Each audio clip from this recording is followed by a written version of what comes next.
College friends ಜೊತೆ ಬಂದು ನೋಡಿದ ಸಿನಿಮಾ. ಅದೇ ವೈಬ್, ಅದೇ ಒಂದು ಕೂಗಾಟ, ಕಿರ್ಚಾಟ, ಕಾಯಿನ್ ಎಸೆದಿರ್ಬೋದು, ಪಟಾಕಿ ಹೊಡೆಯೋದಿರ್ಬೋದು, ಅಪ್ಪು ಅಪ್ಪು ಅಂತ ಕೂಗೋದು, ಅದೇ ನೋಡಿದಂಗೆ ನನಗೆ ಮತ್ತೆ 2010ಗೆ ಹೋದಂಗೆ ಫೀಲ್ ಆಗೋಯ್ತು.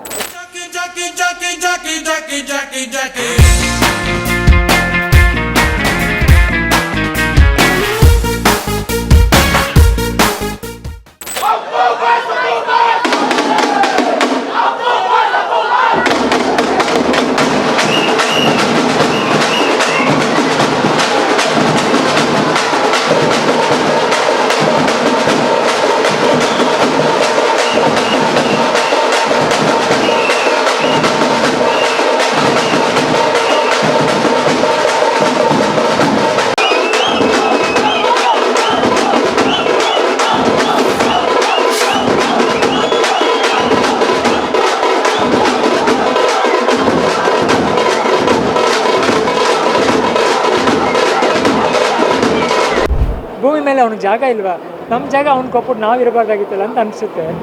ಅಷ್ಟು ಕಣ್ಣು ತುಂಬ್ಕೊಂಡು ನೋಡಿದೆ ಸಿನಿಮಾ. ನಾನು ಸ್ವಲ್ಪ ಎದೆ ಕಟ್ಕೊಂಡೇ ನೋಡಿದೆ.